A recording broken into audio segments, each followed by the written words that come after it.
Okay, well here we are again in the workshop. We've got a few new things to do. New project here. Just bought a smashed up R3.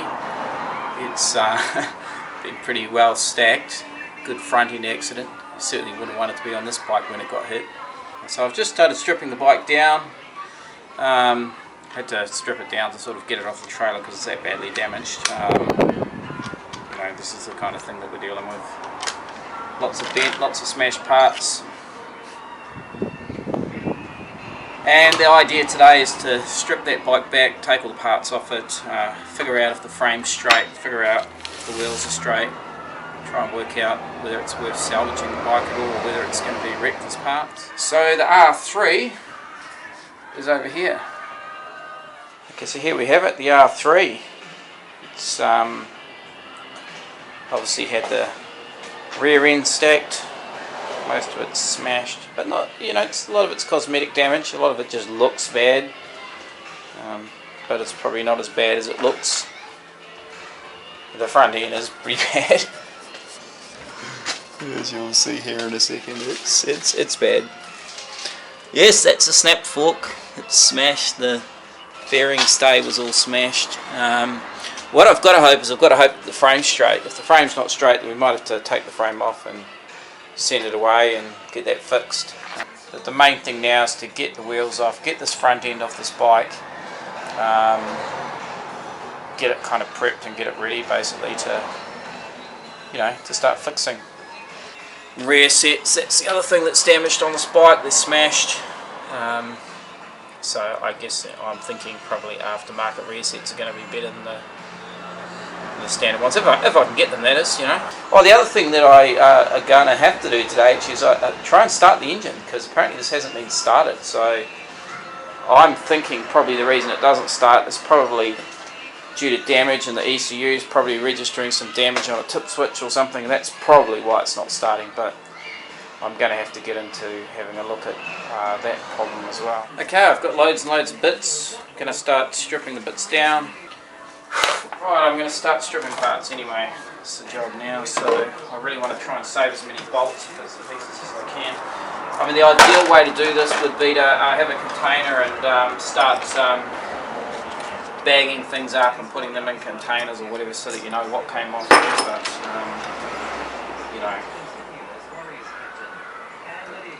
it's not going to happen. Not today anyway.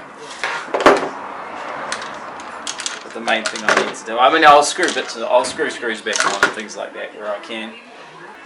Pretty bent up, mangled fairing stay, that's really had it. Mirrors are not too bad, they're a little bit rough, but they can probably be painted and saved.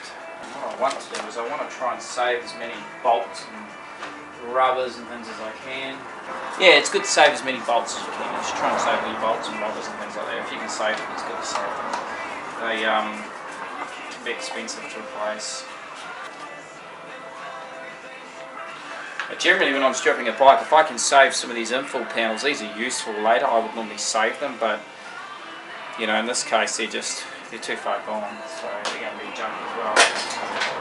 Another thing you can do, actually, if you've got a plastic welder as well, or if you have the ability to plastic weld, sometimes it's nice to cut some of these tabs off, like these mounting tabs, because these can be useful when you repair another fairing. But on this bike, most of them are really far gone and unsavable. Would I keep that panel? No, let's hit it. Somehow when I bought this bike I ended up with an R6 panel. That kind of came with the bike, so that was good. Ram air tube. R6. Paint pen, best thing for marking parts. Wow, you just think this had no painting at all. Hopeless.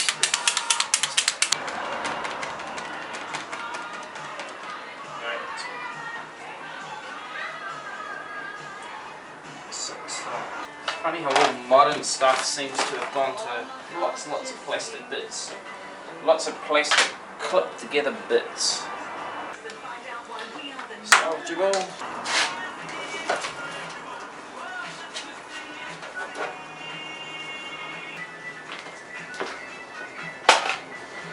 Man, I don't think I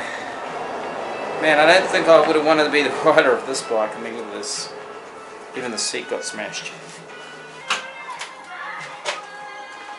Okay, good sign. It's a good sign is that I have some noise. I've got the battery up. Obviously, everything's pretty flat. So now I've got to figure out it's in gear. Because this wasn't gear, it's not going to start. I think the side stand's not down. It might not start. Loads of sensors on these kinds of bikes, and they basically everything is basically has to be as good as it can be. Otherwise, it just doesn't work.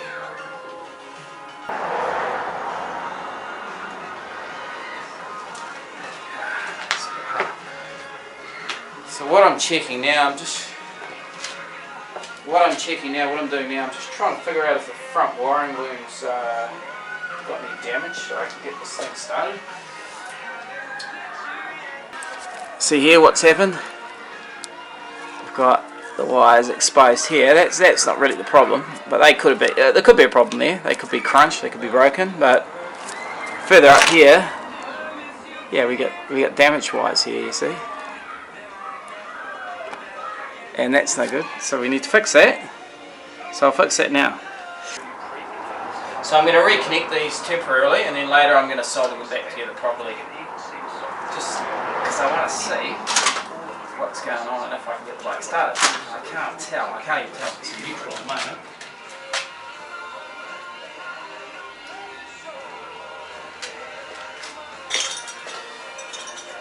I suspect it's in gear. I'll probably give it a gear select.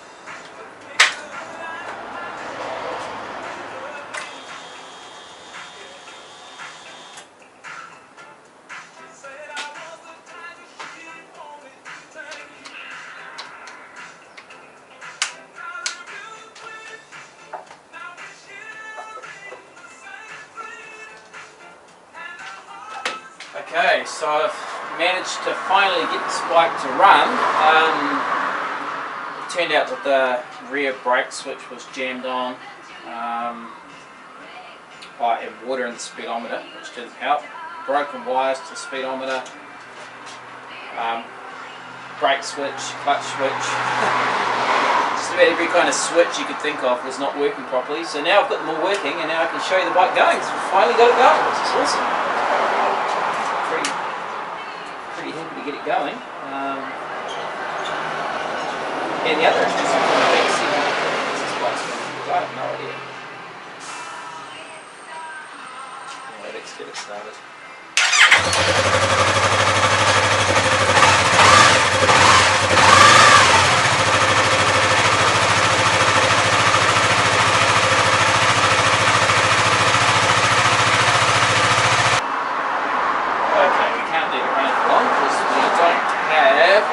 It's got no radiator, the radiators are busted, so I've got another radiator here. I'm just going to see if that's going to fit this so we can get it hooked up.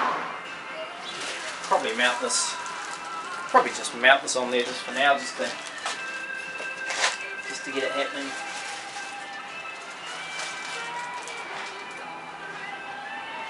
Because the radiator on there is absolutely hit it. So I've got to clock all in bits at the moment because I just want it to dry out because it's had like a ton of rain in it. It's got very low Ks anyway, it's a 2017 model. So it won't have much on it.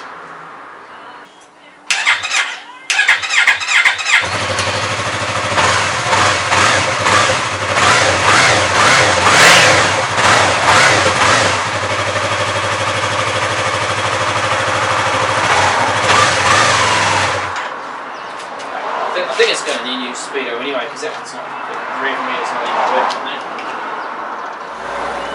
Interesting to get the front off this and see how straight it is. Hopefully with a bit of luck I can do that tomorrow. It might be alright. I think a lot of the damage on this is cosmetic.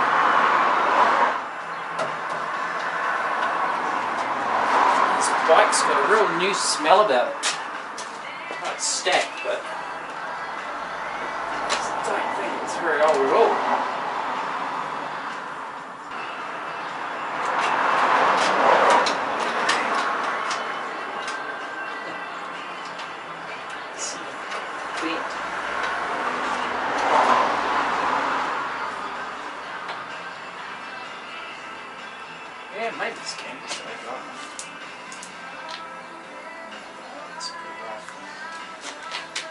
It's not looking its usual shape, is it?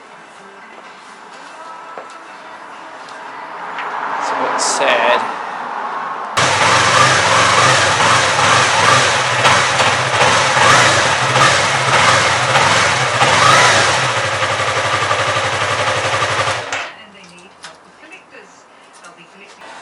Pretty much stripped it down and got it running yesterday, which was great. Spent the evening last night ordering parts for this thing. It's looking like the frame might be pretty straight actually, which is good. So most of the damage was pretty much fairing damage. A lot of fairing damage, you know, all the fairings pretty much smashed. The clock's smashed. It looks like it's, you know, it didn't look too bad actually at first. Only hit a hole in the front of the front of the clocks, but unfortunately water had got in there, and I don't know how long that water sat in there for, but probably quite a while. And so I managed to get the bike going, and I managed to get the clock sort of semi-working yesterday, and I could see whether I was in gear and what was going on, but it wasn't enough. It wasn't good enough to, yeah, they're just not lining up properly basically. So I've found another gauge last night, ordered another set of gauges. Going to try this set of gauges again today, but you know, I mean, even if I get these ones working, well, if I get them working, it'd be good, because what I think I would do if I get these working is I would take the clock apart and I would swap the inners so that I could keep it all original, you know. Obviously, I mean, the case wouldn't be original, but I want the case and everything to be original, because this bike's basically done nothing. It's done like 1,000 kilometres, which is just nothing, you know. But you know, that's no use if the gauge isn't working. So I need the gauges working, and they need to work properly. So we'll have another go today with this, see if I can get it working. With it being dry and not having water in there, that might help. It might not.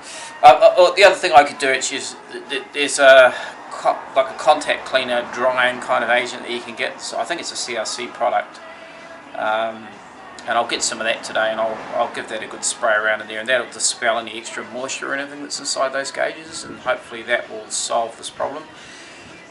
The other thing that was, the other thing I managed to score last night, which was really good, is I got a complete set of forks with triple clamps and everything for this bike. And that, I mean, obviously the forks on this bike are completely snapped, so they're useless. And I was initially thinking I'd rebuild these forks, and I still may rebuild them, but it's just the problem is I can get the tubes cheap enough. It's the price of the springs is just too much. So it's probably just better just having the. No, it's probably better for me really just putting the new front end on there, and then there's no complications, there's no problems, you know, just bolt this off, bolt the new one on, and then I'll be ready to test.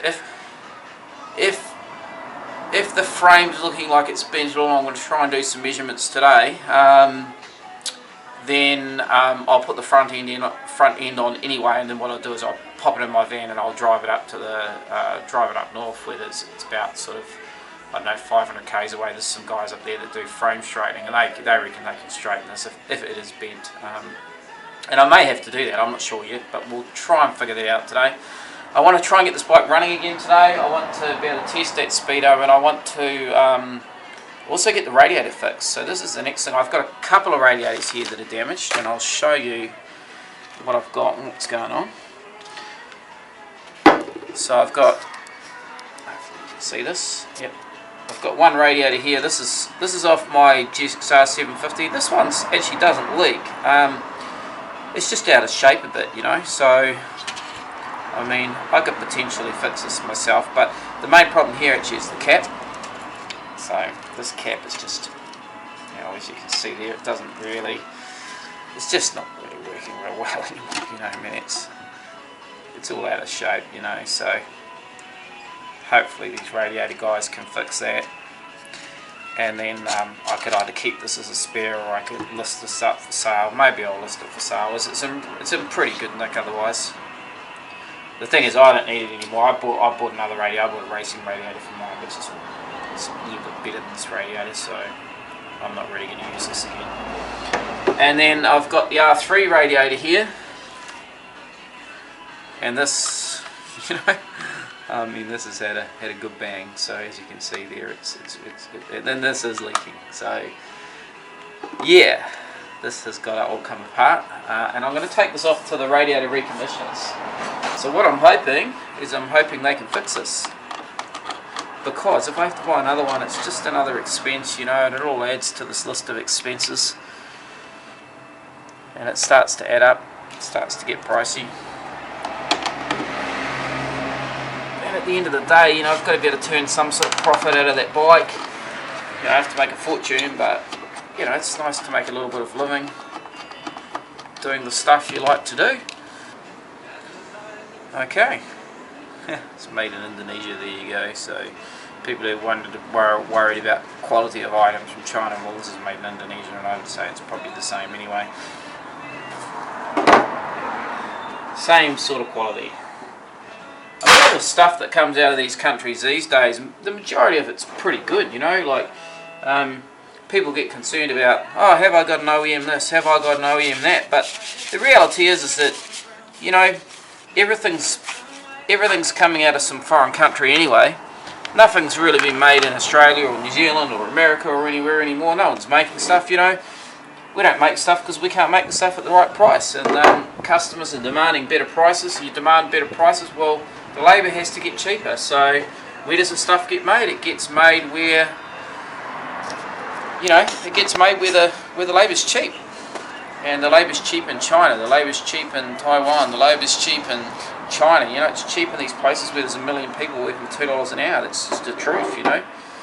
So that's why everything's made overseas. You know, what's the difference? Is the difference is in quality control. So, and even then, it's negligible. You know, it's like a big company is going to have some sort of quality control in place to make sure that Chinese and Indonesian or whoever else are doing what they want them to do the right way they want them to do it. And even then, it's still sometimes they don't get it right, you know.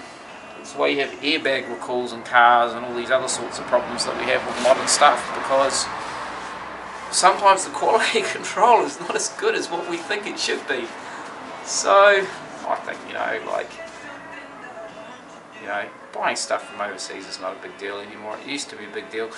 So long as you've got a good reputable factory you're dealing with and you can sort of trust them to some degree, then you shouldn't really have any hassles. Not all of them are reputable, of course, but, you know, having some financial clout with them always helps. That's what I find in my business. I do so much business with these guys overseas with the factory that they'll kind of jump over backwards to do what I want. If I tell them that something's wrong and I want it fixed, they fix it because they want my business, you know. That's always a good thing. Anyway, I'm going to shoot off now. I'm going to go and see if I can get these radiators fixed. We'll see what the outcome from that is, and then I'll head back here and get into these other bikes.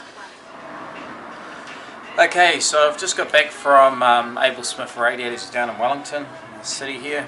They had a look at these two radiators and sort of give me a rundown on what you can and what you can't do with these sort of radiators. So it's quite an interesting conversation, really.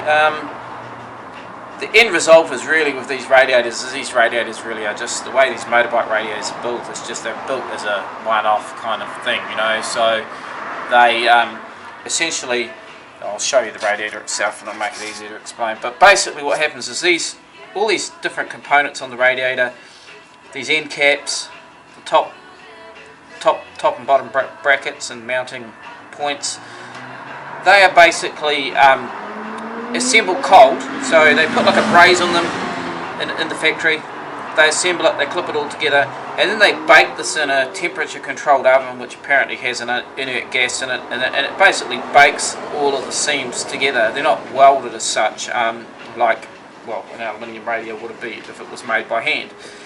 So that creates an interesting dilemma when you come to repair them, because if you start heating the seams and you start heating things, then you can create other problems, and so the chances of success are, you know, slim. Sometimes you can repair it, sometimes you can't, and it depends, of course, how bent it is. And the other issue is that when a radiator is out of shape like this, is to straighten this, they've got to apply force to this, and you can't apply a whole lot of heat because otherwise you're going to melt the brazing. So you've just basically got to apply force, and then this has already been weakened because of the fact that it's been bent once, then we're going to bend it a second time. And what's going to start to happen, or could happen, is that these points down here where we have this core kind of welded in or brazed in, these can all start to snap and it can start to cause problems. So obviously on an expensive motorbike you don't want those kind of hassles. So the end result of it all really is that if your radiator is damaged, if it's smashed, Yes, you can repair it. Yes, you can muck around. Yes, you can get someone to repair it. A repair on something like this here would be about,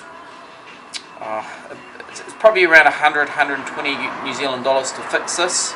And it can't be guaranteed once it's fixed. So when I sort of weighed it up with the cost of replacing it, it's really just better to just replace something like this. So that's what I'll do in this case. I won't mess around with this anymore. We'll pretty much can go to the scrap metal recycling yard. We'll probably keep the cap for another use because that's still brand new pretty much. And the rest of it's junk really. Possibly I can save some brackets for something else, for another project, but they're certainly not going to be used on this bike again. So that's the short kind of rundown on motorcycle radiators and radiator repairs. Of course there'll be people who will disagree, but that's, you know, the conclusion I've come to with the radiator guys down here, and they're pretty experienced. They've been in that business for a long time, so yeah. So that can go in the junk pile now. And the next job is this. So what I'm going to do now is I'm just going to quickly ram this back together. Well, actually, it doesn't even matter if it isn't okay, because if it's not okay, I'm not really going to care because I've ordered another one anyway. But anyway, I'd like to see it going. Oh, of course, while I was out, I was meant to buy the CRC contact cleaner, but I forgot to do that. I got sidetracked and didn't do it at all. I don't know why I'm cleaning it really, because it's just going to go back inside an old damaged case anyway. I must have a cleaning compulsion disorder. Some broken plastic falling out of it. Oh, the other thing I did last night too is I charged the battery for the R3, because that was completely and utterly dead flat yesterday, and having to jump start it. Yeah, I mean this display, this clock display, this might be wrecked really. Just the fact that it had so much water in it, and I think the water's just sat in there and it's corroded some of these contacts and stuff. I sort of had a go at cleaning them up yesterday, but you know, it's never very successful once it's had water in there for a long time. It's always, especially anything with an LCD, it's always hit and miss, because the water just needs to get underneath that LCD, and then the display just never works after that. It just never, no matter what you do with it, they never seem to work properly. So it's difficult. Okay, this is it. This is a test. So I'll go and plug it in now. We'll see what happens. We'll see if it works. Maybe it'll work. Maybe it won't. We'll see. Okay, first things first. I've got to get the battery back in here. Whenever you're fitting a battery, just make sure you've got the battery in the right way. It's so important. Positive to positive, negative to negative. If you get it wrong, it's a disaster.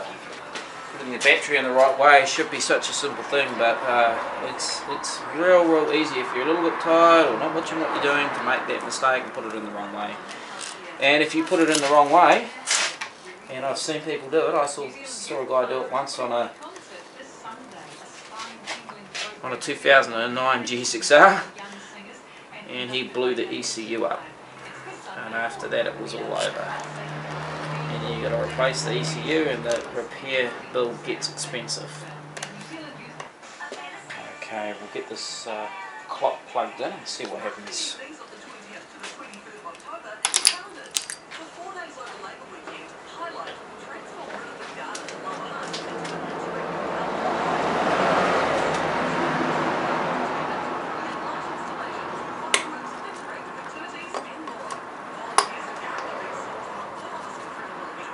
Make sure my wires are okay, because they're just, some of these wires at the moment just twisted together. I want to make sure they're not shorting out or anything silly like that.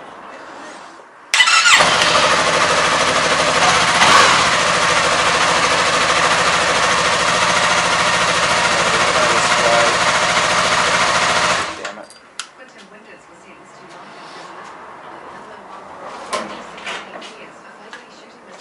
Starts nicely, that's good, but no display.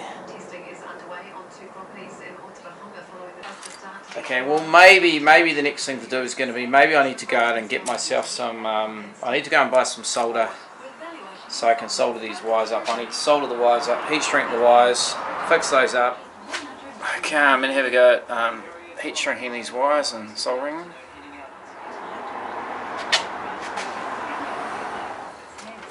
Okay, I don't have a, normally you use a hairdryer or a gun, a heat shrink gun to heat this stuff and shrink it onto the tube, but I haven't got one here, so we just use a little bit of heat off the soldering iron. You got to be careful you don't melt it, of course. We don't want to melt it. That's alright. Yeah, that worked pretty good. Pretty nice tight fit.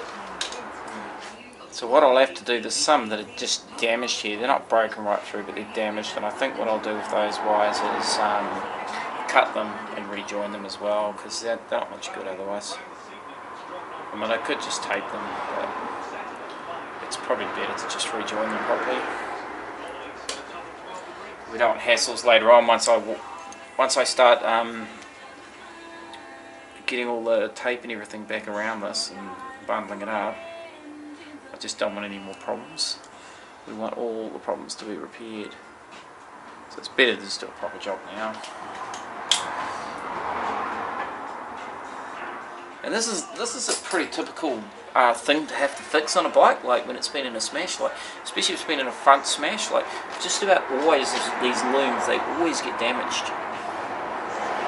Because they get squeezed between the frame and the brackets and bits and pieces, and then you end up with this problem.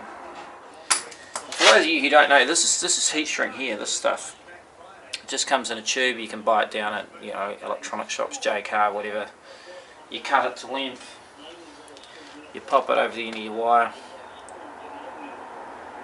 Once you've soldered your wires together, you just heat it with either usually with a hairdryer or just on a hot setting, and it shrinks over the wire and just covers it in nicely. I mean, you could use electrical tape as well, but it's just a bit messy. Heat shrink's quite nice and tidy. I think it's all looking pretty good now. So I think I'll plug the display back in and see what happens.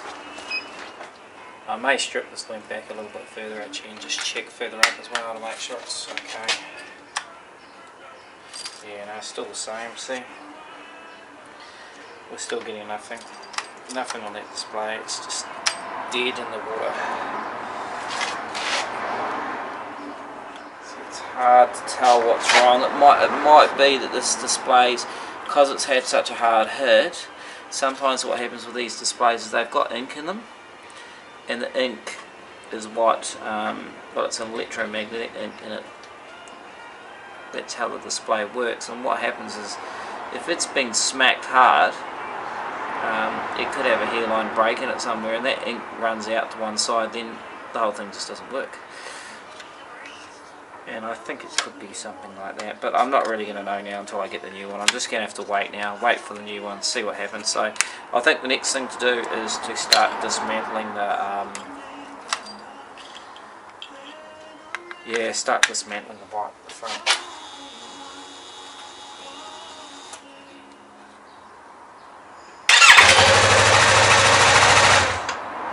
Everything's working, it just doesn't work.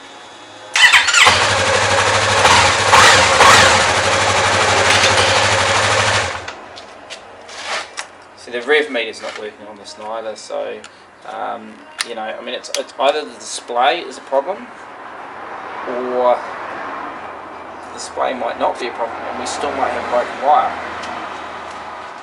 And the next job, I think, is to pull the front end off this bike. So that's what I'm going to do now. Is I'll get into pulling the front end off the bike, and we'll see how that goes. We'll see if we can check this front wheel and try and check the frame a little bit for straightness. One of the clip-ons on this bike's pretty smashed. So the standard bars that come on this bike, they look like this. This is a riser style bar. This one's obviously damaged, but see how it rises up on the one side there, and they're not very high at this particular point, so I'll show you standard clip-on in comparison. So this is a typical aftermarket clip-on, and this will go on most, other bikes, G6Rs, R6s, R1s. You can fit these on, no problem at all. But you can see the difference in height. You can see the difference in height there. So these obviously are no good, and these are not a riser bar. These are just a standard racing bar, pretty much. So what we need is riser bars, which is the same, similar to this, but they have like a little riser section on them, and they need to be the right profile. So we'll measure those up and see if we can get some. These are really heavy, by the way, too. These are just so much lighter. Yeah, this radiator was only supposed to be a temporary move, so it shouldn't really be on there.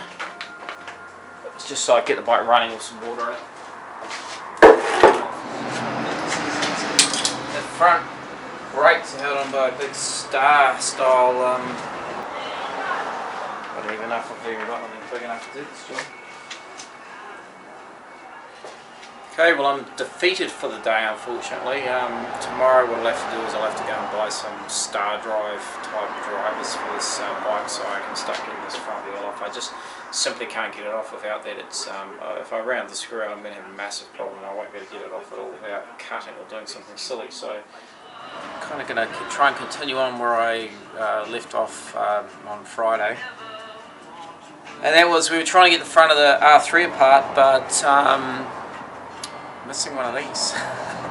So with the front brakes on the R3, they hold it on with a what they call a torque screw. I think I called it a star drive or whatever, but same sort of thing anyway. Basically what a torque screw is this type of thing here.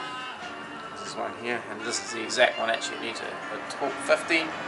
It's got that kind of drive on it. Without one of these you can't really get it off, so I don't have a set of those. It seemed like a reasonable sort of thing to buy so I don't get stuck again. So I'm going to get the front of this bike off today. Got to get the forks off, got to get the wheel off, got to check the front wheel, and hopefully try and check the frame today. That's pretty much the plan. The other thing that I have that's just arrived, which I've been waiting for, is a clutch switch and a brake switch, brand new for the Gixxer 750. Actually, I bought a second-hand switch for the brake, but yeah, I should have just bought a new one. You know, I got charged. I got ripped off basically. got charged $20 for a second-hand brake switch. I don't know what they cost for a genuine one, but this one was $5, you know, and it's brand new. And I just thought I might as well put new switches on it. And then I realised, of course, after I bought that it didn't have a clutch switch. So now I've got clutch switch here. Yeah, so I got the clutch switch for it as well. The thing with the clutch switch is that apparently the clutch switch is pretty necessary on this bike. It had been removed. Whoever tried to turn it to a race bike removed the clutch switch, removed a whole bunch of other emission stuff, it was just dumb basically. That particular switch, you need to have that switch on the bike, or you need to do something, because otherwise what happens is the ECU thinks it's in a false neutral and it doesn't give you full power. So you know, even on a racetrack, it's I guess it's a, you know, it's just one of those things where people turn bikes into race bikes and they think they're doing something better and making something better, making it lighter, because they've removed a, you know, a fraction of a gram's worth of switch, and actually make the bike worse. So I want to get that back on the bike today. I also want to try and get the lower fairings onto this bike today. That's pretty much the plan for the day. So without further ado, I'm going to get into removing the front of this bike on the R3.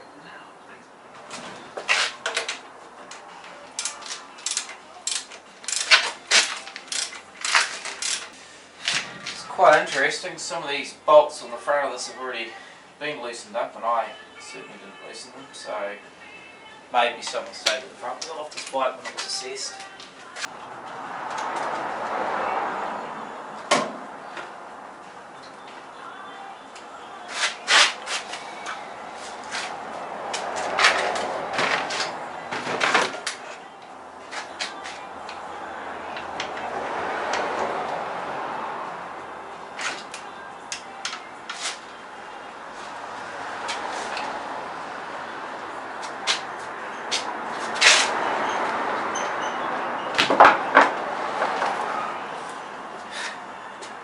Doesn't look good, does it? It's really been smacked quite hard. The bottom of these stanchions actually, I think, or bottom of the fork stanchions and stuff, but I think this is all going to be okay, so we'll probably just put new legs in this. Oh, new springs of course, because the springs will be added. But I will definitely dismantle these and try and rescue whatever bits I can off these. I've got a stand arriving too to prop the rest of this bike up, so that will be here. Hopefully later in the week, and I can get the bike onto some stands and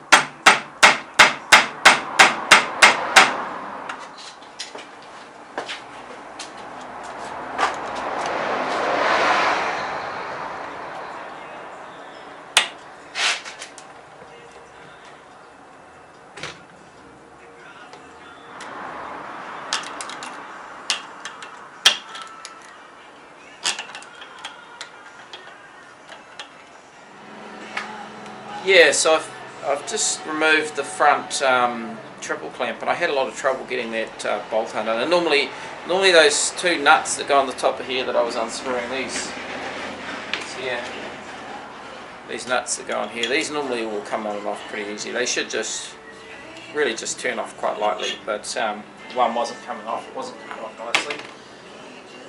And I've just checked it now, and I don't know if you can see here, but we have stripped thread basically on here. So this has really had such a hard knock that it's damaged the thread, and that's why it was so difficult to get that bolt off, because it was, you know, kind of going cross thread on itself almost from the damage.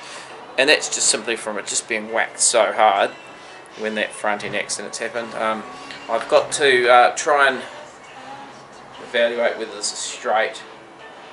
Sometimes what happens with these bottom triple clamps is these get twisted, so if this is twisted slightly, and it only has to be twisted like half a mil or a mil, just out, you know, one way or the other way, whichever way it is, then what will happen is the bike will have a real strange feel to it when you're riding it. It'll just feel like it's pulling to one side, or like it's just not behaving quite right. And that's normally because this is bent. Happens a lot. People stack their bikes, they think, oh, this is heavy duty, this is going to be okay, and it's not okay. This is just slightly twisted, and it's slightly twisting the forks out of sync, and the whole bike's handling's immediately mucked up, and it just never feels right after that. So if you've had a bike, and if your bike has been stacked, and if you have a problem and it is feeling odd, and it's had a front end whack, it's just about always this thing. It's just about always the bottom triple clamp. And so, and the forks, of course, the forks do get bent as well, but this gets bent as well. It's a pretty solid piece of metal, but it does get bent. And you replace this and the whole thing feels completely normal again, and it'll just feel like a completely different bike. It'll feel really good and really neutral handling. Whereas when this is bent, it doesn't. I think this one's bent. I think it's bent a little bit.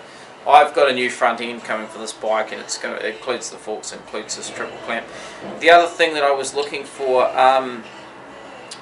was just if there was any notchiness in these bearings. So it's got like a bearing that sits in here, and it has to run on this surface, and it runs on the other surface on the inside of the bike there. And I just wanted to make sure that these faces were not dented. They didn't have any like flat spots in them where the bearings, because it's been hit so hard on the front, sometimes what happens is the bearings will actually make a little indentation in here, and it doesn't need to be much. It only needs to be a little bit, and it'll have a notchy feeling to the steering after that happens. So so what I just wanted to check all those surfaces. That's why I've cleaned them up, just to have a look. It looks like it might have a little bit here, but it's minor. Sometimes it can be quite bad, and it'll be quite noticeable. It's not really noticeable in these bearings, but this is a problem. This is definitely a problem. So this has to get replaced anyway, regardless. So when we're checking here, we want to be checking not just the other bearing surfaces, but these surfaces inside here. If this has got any dents or anything from where the bearings have smacked into it, that would be a problem. I mean, this is just a bearing. This can be lifted out. This can actually, it's like a force fit seal or force fitted bearing. And you can smack this bearing out, and then you can press another one into here. So if this was damaged, which luckily this one isn't, then it could be replaced. And the same with the bottom one. It's a bit hard to see from here, but there is actually another bearing in the bottom here, and that also can be smacked out. It looks like on this bike it might be quite difficult to actually even remove that. It's because of the way it's in there. There's no real lip there that I can feel to get that out of there, but you know, it does come out. It does come out. You can get it out. It's probably a pain in the ass to get it out of this one, but you can get it out, and you can replace it, because you have to replace them anyway. Just have a look in from the bottom. You can sort of see it from the bottom there. That's how it looks. And there should be, normally you see there's like a channel here, and there's like a lip there. Yeah, there is a lip there. So there's a lip on each side. There's like a channel and a lip, and you can get a driver down in here, and you can smack that out, and then press another one in. Now I've got a couple of bolts that I use for pressing these things, and I use the old bearing, and I can press one in. And I've done that with my CBR 400, and you'll see that on one of my blogs when I ride it up. There's the fairing stay here. It's bent. It's all out of shape. It's all out of whack. That's going to need to be, you know, bent straight again. or replaced. Another one welded on. So what we want to know is we want to know if this headstock is twisted. We want to know if it's twisted one way or the other way and whether it's straight. And I haven't really got the right tool here to do it at the moment, but I'll go and buy a piece of bar later today. But generally what you do is you put a piece of bar, assuming this was a nice piece of round bar that fit in here, you put it in there, clamp it in there, clamp it straight, and then you can look down this towards the tail and you can see whether this has got a slight twist one way or the other way. I can't really tell with this, but I'll go and get a piece of steel. We put a nice long piece of steel, a 2 metre piece of steel through this, get it held up in there, you know, and we can very quickly look at you know, whether that's in line or not. Okay, next thing I want to do is I want to get this front wheel from over here, get it up on the bench and start trying to have a look at that and trying to evaluate that front wheel and see how it's looking, whether it's looking bent, get the bits and pieces off it, get the forks off it, dismantle those, so do that. I think I must be on one of the busiest, noisiest bastard streets in the whole world. I mean, seriously, like outside, we've either got the school with the noise, and today we've got roadworks guys. There must be like 16 guys standing outside here doing a pothole. I kid you not. Like, I will show you. Every piece of noisy crap going when you're trying to film a video. And 20 guys standing around to fix a pothole. Unbelievable. Only in New Zealand could this happen. Okay, so this fork can come apart. I won't take it apart right away. I'll get the other fork off first and then take it apart.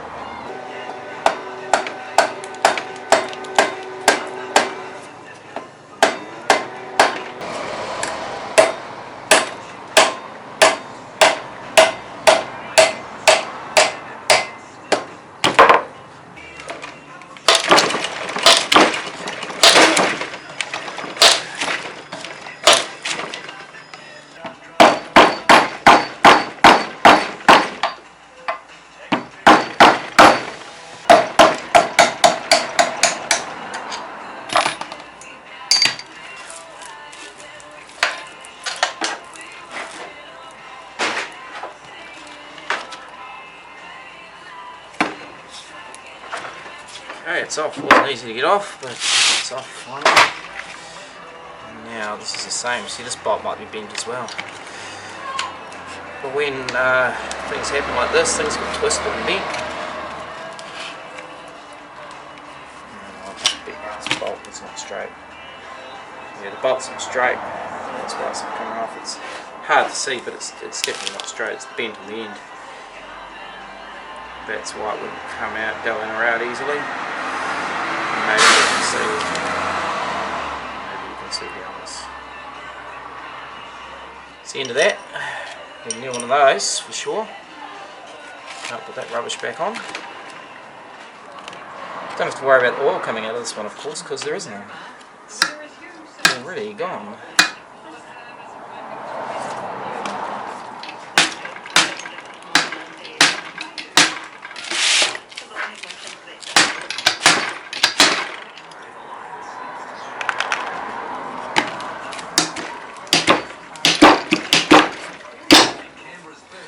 Right, there we go, all apart. Okay, so what I've done is I've mounted the wheel in here. I just want to try and get an idea of whether it's straight or not, so I've got a few minutes now. No, it's not. Because this wheel's had a big bang, you know. No, it's got a buckle. So this wheel's buckled, so, you know, which is to be expected really. It's had a big hit.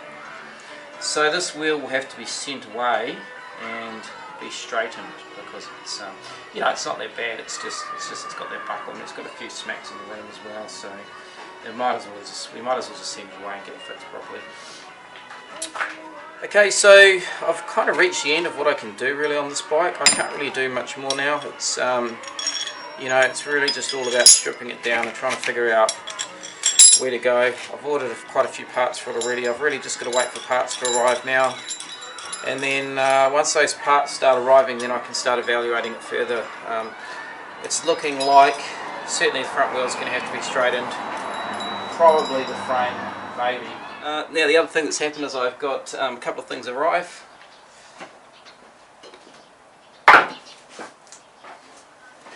So one of the things that I've had arrived is this. I'll show you. This is for the R1 project. Oh, sorry, the R1 project. Buy an R1 sometime and have a project with one of those, but this is for the R3. New headlight assembly. So that's for the R3, brand new. Ready to go.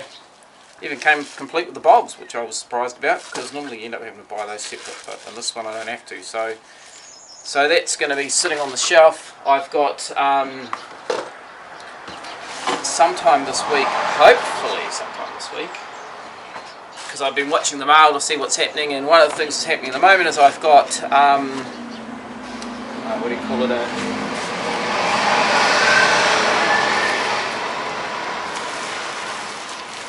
I've got the radiator arriving this week. It's already in the country, should arrive today or tomorrow, hopefully. Apparently it's out to go with New Zealand Post. So, and the other thing is the front end of that bike. Yeah, the front end of the R3. That's also apparently not far away from arriving. So once I have that stuff, then I'm going to have to. Yeah, once I get that front end and I get those bits and pieces and I get that extra stuff for that bike, then I'm going to have to get back again into that bike again. And I think that bike's going to have to get sent away off to the frame straightener, get that front wheel straightened, get the frame straightened, get that bike ready for registration again. So yeah, so it's all starting to come together now. Just got to hope I don't run out of money before I get all this stuff done, because the other thing that's happening is I'm getting the CBR 400RR wheels, probably either today or tomorrow or something like that. That's supposed to be ready any day now, so I've got to pay for those. I've got to pay for some other stuff. I've got to pay for lots of stuff. It's all adds up to lots of money basically. Going to be getting back onto the R3 project. Finally the front end has arrived. I'll show you that in a minute. End of this bike for the R3. I really want to get the front end onto the R3 today. Then I can, once I get my van back from getting the warrant done later today, I can hopefully by Monday I can pop the R3 into the back of the van, take it down to the guys who are going to look at the frame, and we can get the frame straightened, and we can get that bike underway. You know, just again, it's just going to be a matter of waiting for parts. But anyway, I'll show you the front end, what I've got here.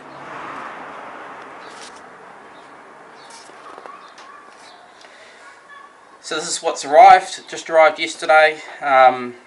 It's a straight front end. Obviously we need the axle, because that was completely bent in the old one. New forks, completely straight. New triple clamp, because this was, you know, on the old one, the thread was having, but it also looked like it had a bend in the stem as well, which was not too flash. But either way, we wanted all of this new. We didn't want to be mucking around with second-hand bits where this came to, or not so much second-hand bits. We didn't want to be mucking around with bent bits. We didn't want damaged bits going back on the bike. It has to be straight. So here we are. We've got a nice new front end here, or a nice new second-hand front end here. So I may take this clamp off. I'll probably take this off and paint this at some stage, but for now I just want to get it on so I can get the bike into the shop, get the thing tested. That's pretty much the plan. Okay, so these legs are actually marked left and right, just in case you've never mounted forks before. They have an L on it, LO2, the other one will be RO1 or something like that. I really want to get this bike off this stands, off this strap, and get it onto a front and rear stand properly, so I can work around the bike. So that's really the goal here. It's not just about putting this front end on, it's about getting it to a position where I can actually work on it a bit more comfortably. Because at the moment it's all kind of a bit hairy with this hanging on the strap and on the back of the rear stand. It's just all a bit dodgy. There's spaces for the front wheel.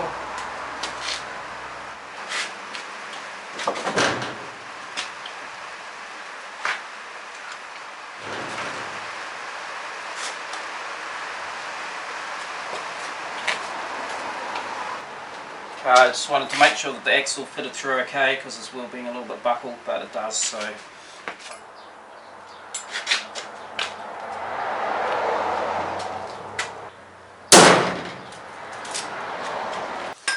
okay, so I've finally got this bike to a stage where I obviously it's down on the front wheel. It's not perfect, but at least now I can start to move the bike around and deal with it sensibly.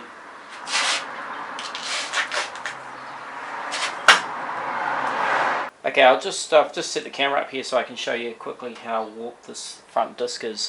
The wheel's not too bad, but the disc is definitely really bad, as you'll see. So I probably can't even mount that disc around the other way because it'll just interfere with the brakes completely, and that'll be pretty hopeless. So that's all got to get changed. Yeah, it's going to need a new front disc, maybe going to need a new front wheel, but they might be able to straighten this wheel, so I have to send the wheel away and see if it can be straightened. If it can't be straightened, I'll have to replace the front wheel as well. So I've just found a difference between the ABS and non-ABS models. Obviously this forks came off a non-ABS model, and there's a little sensor on the bottom here that's normally screws onto the forks, and on these non-ABS forks it's missing because this is supposed to mount right into there. And you can see here on this set, see there's a little hole on the bottom here, and that normally mounts through that hole. So that bottom fork stanchion will probably need to be reused if it's not too damaged, because otherwise I can't fit the ABS, otherwise I have to remove the ABS.